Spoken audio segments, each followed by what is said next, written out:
Hi, welcome to Data Engineering. This video is in language Tamil, and if you want the same video in English, you can find the link in the description box of this video.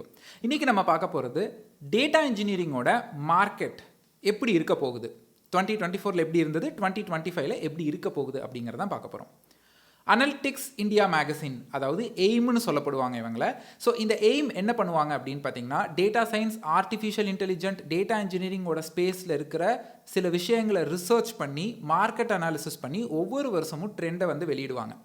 So இதோட PDF link நான் காமிக்க போகிற PDF link and then இந்த வெப்சைட்டோட லிங்க்கும் description பாக்ஸில் இருக்குது, நீங்களும் போய் பார்த்துக்கலாம்.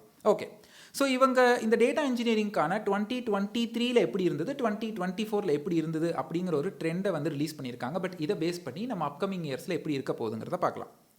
ஸோ ஃபஸ்ட்டு ஒரு பர்டிகுலர் ஒரு ஸ்கில், ஒரு டெக்னாலஜிக்கான மார்க்கெட் பிளேஸ் எப்படி கிரியேட் ஆகும்னா, ஸோ ஃபஸ்ட்டு கம்பெனிஸ்க்கு ப்ராஜெக்ட் வரணும், ரைட்? ஸோ கம்பெனிஸ் ஏர்ன் பண்ணணும் ஃபஸ்ட்டு. ஸோ இந்தியா பொறுத்த வரைக்கும் டேட்டா இன்ஜினியரிங்கில் எவ்வளோ மார்க்கெட் ஸ்பேஸ் ஃபார் ப்ராஜெக்ட்ஸ் உருவாச்சுங்கிறத பார்க்கலாம். இப்போ நான் சொல்ல போகிறது எல்லாமே ஃபார் இந்தியா.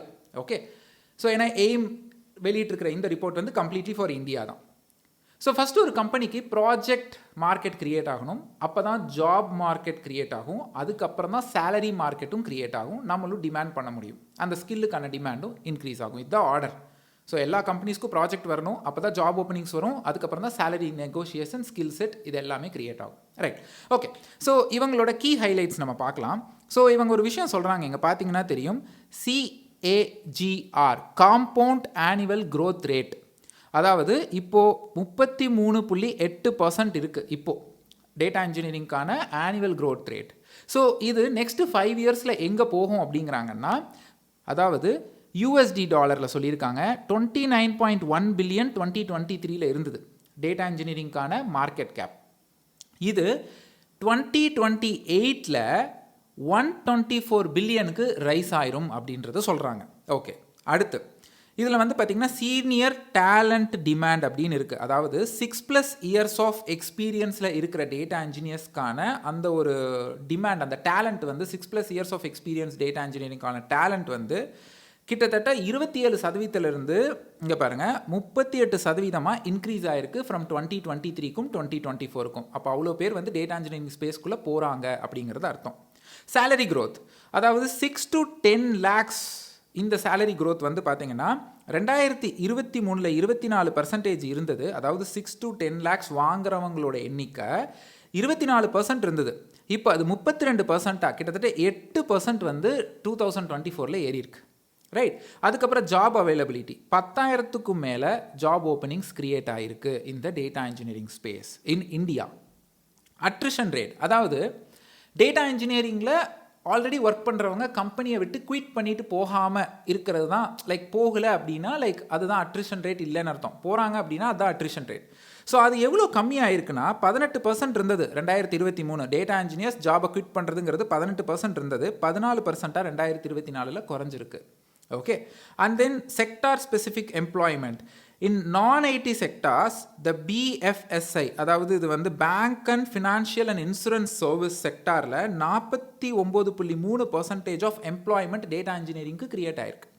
ஸோ இது எல்லாமே பார்த்தீங்கன்னா ஒரு இன்ட்ரெஸ்டிங் ஃபேக்ட் தான். இதை விட நான் உங்களுக்கு இன்னும் சில இன்ட்ரெஸ்டிங் ஃபேக்டை காமிக்கிறேன். இங்கே பாருங்கள், growth of data engineering market 2022ல் உங்களுக்கு 20 பில்லியனில் இருந்த இந்த மார்க்கெட் 140 பில்லியனுக்கு 2028 அப்போ போயிடும் அப்படிங்கிறாங்க. அப்போது ஜாப் மார்க்கெட் கிரியேட் ஆகிட்டு இருக்கு.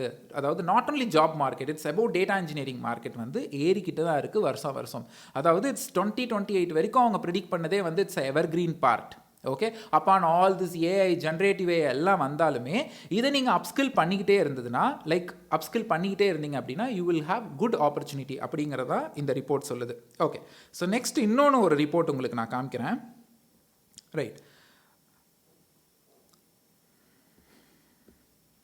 there is one more interesting report. இது பாருங்க. ஸோ இந்த இடத்துல வந்து 2023க்கும் 24க்கும் அந்த சேலரி ஸ்கேல் இருக்குது. அதாவது 0 to 3 lakhs வாங்கினவங்க 5% இருந்தாங்க 2023ல். 0 to 3 lakhs சம்பளம் வாங்குறவங்க குறைஞ்சிட்டாங்க 2.7%. அதாவது 5லேருந்து பாதிக்கு பாதி. அப்படின்னா இது கெட்ட விஷயம் கிடையாது, நல்ல விஷயம். ஸோ 0.0 to 3 lakhs வாங்குறவங்க வந்து இப்போ கம்மி ஆயிட்டாங்கன்னா தட் மீன்ஸ் அவங்க அதுக்கு மேலே இருக்கிற சேலரி ரேஞ்சுக்கு போயிட்டாங்க. இப்போ ஃபார் எக்ஸாம்பிள் ஒரு 2 years எக்ஸ்பீரியன்ஸ் பையன் வந்து 2023 2.5 லட்ச ரூபா டேட்டா இன்ஜினியரிங்கில் வாங்கிட்டு இருந்தான் அப்படின்னா அதே 2 years எக்ஸ்பீரியன்ஸ் பையன் இப்போ 2024 டேட்டா இன்ஜினியரிங்கில் 3 லட்சத்துக்கு மேலே வாங்குறாங்கிறது தான் அர்த்தம். ஸோ அதுதான் இங்கே பார்த்தீங்கன்னா போட்டிருப்பாங்க 32%லேருந்து 17% குறைஞ்சிருக்கு. அதாவது என்ன ரேஞ்ச் அப்படின்னு பார்த்தீங்கன்னா 3 to 6 lakhs வாங்குறவங்களுக்கு, ரைட்? இது ஒரு பாசிட்டிவ் சைன் இல்லையா? ஸோ சேலரி ரேஞ்ச் இன்க்ரீஸ் ஆகுது. இங்கே பாருங்கள் 6 to 10 lakhs rose by 8.4 to 32.4% வந்து ஏறி இருக்குது. அதே மாதிரி 10 to 15 லட்சம் சம்பளம் வாங்குறவங்க வந்து 13%ல் இருந்தவங்க இப்போ 26%க்கு இன்க்ரீஸ் ஆகிருக்காங்கங்கிறது அர்த்தம். ஸோ இந்த மாதிரி இந்த பிடிஎஃபை நீங்கள் கோத்ரூ பண்ணிங்கனாவே தெரியும். பிகாஸ் நம்ம வந்து job openings, market for projects for companies, அதுக்கப்புறம் வந்து சேலரி ரேஞ்ச் எப்படி இன்க்ரீஸ் ஆகுதுங்கிறத பார்த்துட்டோம். பட் அது மட்டும் இல்லாமல் இது இன்னும் நிறைய விஷயங்கள் டேட்டா இன்ஜினியரிங் மார்க்கெட் போட்டிருக்காங்க. பட் ஆஸ் ஆஃப் ஸ்டார்ட் இப்போ நான் வந்து 2025 வந்து டேட்டா இன்ஜினியரிங்க்கு ஸ்டார்ட் பண்ணணும்னா இந்த அளவுக்கு தெரிஞ்சிருந்தாவே போதும். பட் நீங்கள் இதை இன்னும் பார்க்குறதுனா நீங்கள் இதை பார்க்கலாம். ஸோ நமக்கு வந்து data engineering market it's been ever green. Okay, 2028 வரைக்கும் இந்தியா பொறுத்த வரைக்கும் இவங்க பயங்கரமாக ரிசர்ச் பண்ணியிருக்காங்க. பட் தென் லைக் இங்கே தான் இதை பார்க்கணும்னு இல்லை. As a experience data engineer being instructor in YouTube என்னால் இதை ஆல்ரெடி சொல்ல முடியும். But to some extent. But நான் இந்த புள்ளி விவரத்தெல்லாம் நான் வந்து எதிர்கூட பார்க்கல. பட் நான் இதை பார்த்தேன். ஸோ நான் ரிசர்ச் பண்ணி பார்க்கும்போது I come to know like இந்த புள்ளி விவரம் எல்லாமே சூப்பராக இருந்தது. அதனால தான் இதை உடனே உங்கள்கிட்ட ஷேர் பண்ணணும்னு தோணுச்சு. And that's all guys, thanks for வாட்சிங். இந்த மாதிரி நிறைய வீடியோஸ் வேணும் அப்படின்னா என்னோட சேனலை மறக்காமல் சப்ஸ்கிரைப் பண்ணிடுங்க. அண்ட் கிட்டத்தட்ட 20 மணி நேரத்துக்கு டேட்டா இன்ஜினியரிங் வீடியோஸை ஃப்ரீயாக, big data engineering and cloud engineering வீடியோஸை ஃப்ரீயாக என்னோட யூடியூப் சேனலில் நான் போட்டிருக்கேன். அதோட லிங்க்கும் டிஸ்கிரிப்ஷன் பாக்ஸில் இருக்குது. மறக்காமல் போய் பாருங்கள் அண்ட் தென் சப்ஸ்கிரைப் பண்ணிக்கோங்க. அண்ட் என்னோட இன்ஸ்டாகிராம் பேஜ் @dataengineeringtamil.